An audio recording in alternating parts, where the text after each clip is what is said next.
Nós somos a sociedade do bode. É a sociedade do bode. Bode expiatório. É a sociedade em busca do bode. A sociedade dos indivíduos que sempre estão em busca de bodes, ou de um grande bode, ou de vários bodes menores, onde o indivíduo pode descarregar todas as suas infelicidades, frustrações, mágoas, angústias e por aí vai. A gente vive uma sociedade que sempre precisa externalizar a sua própria culpa. Isso não precisa ser nenhum gênio, né? Não precisa fazer análises minuciosas, não precisa fazer nada para perceber. É só olhar para a nossa história, é só olhar para o nosso mundo, né? O mundo à nossa volta, e em qualquer ambiente que você vai conseguir confirmar isso. Se a pessoa for sincera o suficiente para consigo mesmo, ela irá perceber que vive numa sociedade de buscas de bodes expiatórios para tudo que existe. Sempre alguém é culpado pelas coisas, né, que ocorrem a mim, exceto eu mesmo. Né? A gente sempre coloca a culpa em algum fator externo. A gente faz de tudo, exceto se trabalha a si mesmos, né, a nós mesmos, para compreendermos o que está acontecendo em nossa vida. Então, esse é o método da humanidade até hoje, né, que a humanidade usou em enormes quantidades, isso é a regra, né? E houveram exceções, claro, em variados graus, mas essas exceções sempre foram raríssimas, né? Raríssimas.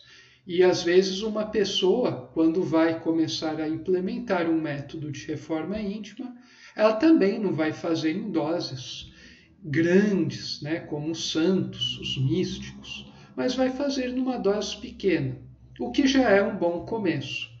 Mas tudo isso seria exceção, né? Olhar para si mesmo, se melhorar, absorver a dor, se transformar através da dor em algo mais maior, né? É algo raríssimo de ver em indivíduos. A nossa sociedade é uma sociedade de fracos, infelizmente. Doa a quem doer, quem estiver ouvindo isso, mas essa é a nossa realidade atual. E nós precisamos mudar isso se nós quisermos verdadeiramente progredir na esteira evolutiva.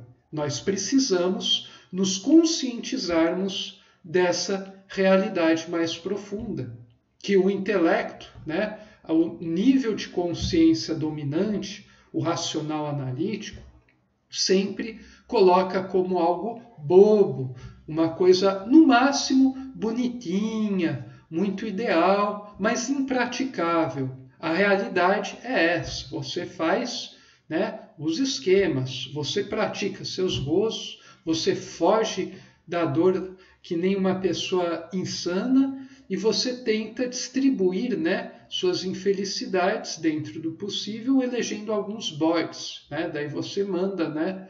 Você manda pacotinhos de infelicidade para os tais dos bodes. Então é assim que funciona a humanidade, em larga medida. Cada um, né? Cada grupo, em cada campo, vai ter uma maneira muito particular de fazer isso, né? As religiões têm um modo, os acadêmicos, né, os cientistas têm outro, os pensadores, né, filósofos outros, as pessoas das mais diversas profissões, né, nos mais diversos setores, seja público ou privado, seja trabalhador independente, seja dentro das famílias, seja grupos, né, que competem entre si e por aí vai, sejam países e etc., cada um vai ter o seu modo de tentar transmitir por outro, né, varrer para baixo do tapete. Daí você vai ter uma multiplicidade fenomênica, né? você vai ter uma série de complicações, porque existem muitos casos muito específicos que demandam anos de estudo e de análise. Mas a questão aqui não é isso. A questão aqui é perceber o aspecto substancial, né? O fio condutor que passa por tudo, que é justamente essa tendência, né, do ser humano em nunca querer se responsabilizar pelos seus atos. Não é à toa, né, que a gente tem os dois extremos. A gente tem os libertinos, ou os que procuram uma ordem, só que uma ordem de baixo nível, não uma ordem superior. E as pessoas não conseguem casar isso. Então, tem gente que quer ter liberdade, né, se quer crer que é totalmente livre, só que não vai ter consequências você fazer, né, exercitar suas ações livremente, né, uma liberdade descontrolada, aos libertinos. Por outro lado, tem gente que não gosta de acreditar, né, que existe liberdade. Nós não temos liberdade. E isso nos tornaria autômatos que não temos sem culpa do que fazemos em vida, porque tudo já está pré-determinado pelas condições materiais, né? Então, daí, isso também seria uma fuga de responsabilidade, tanto quanto aquela dos libertinos. A diferença está em um que acha que a liberdade pode ser exercida sempre e sem consequências, e o outro que não existe liberdade. E as consequências, né, já estão traçadas. Os dois estão errados, mas, no entanto, nós somos livres e possuímos também, somos regidos por leis, que estamos enquadrados, né, em uma lei suprema e em diversas outras leis, inclusive as leis mais baixas, as físicas. Então, é possível conciliar determinismo férreo da lei, né, a lei suprema, com o livre-arbítrio do ser. A lei possui elasticidade, como já disse o Baldi em seus livros. Ela não é rígida, totalmente rígida. Ela é flexível, tal como um bambu. Mas, além de certos limites, a gente não consegue dobrar a lei. E daí, se a gente foi contra a lei, né, livremente, a gente vai ter que ser retificado pela lei. Um movimento é como uma mola. Então, a gente é livre para causar em vários momentos da vida, só que uma vez que a gente coloca essas causas em movimento, leia-se movimento interior, que depois se manifesta em um movimento exterior, daí você vai vendo como a gente está preso numa série de cadeias, né? Causa e efeito, até essa ideia inicial, esse movimento inicial causado por nós livremente, ele exaura os seus efeitos. Esses efeitos vão ser exauridos. Como aquela imagem do tiro de canhão. Então, nós precisamos estar atentos a isso. Isso é uma lei, né? Isso é algo importantíssimo para as pessoas saberem, né? Ah, mas isso não está provado, blá, blá, blá. Meu amigo, observe o mundo à sua volta. Você acredita que isso é autoevidente para quem já desenvolveu a sua intuição. Pode ser que venham a ser dadas explicações um pouco mais adequadas à pequena mente racional no futuro. Mas isso é uma verdade, evidente por si mesma. Basta observar a vida com muita atenção, né? Se você contemplar a realidade das coisas, você irá perceber isso. Isso aqui não é uma opinião de um tiozão que quer arranjar partidários, né, para fundar uma nova igrejinha ou fundar um novo grupo. Deus que me livre, né? Não quero chiclete, né, gente grudando em mim. Eu quero simplesmente que a pessoa desperte para realidades mais profundas e comece a atuar alinhado à lei, porque isso vai trazer como retorno para a própria pessoa uma felicidade enorme.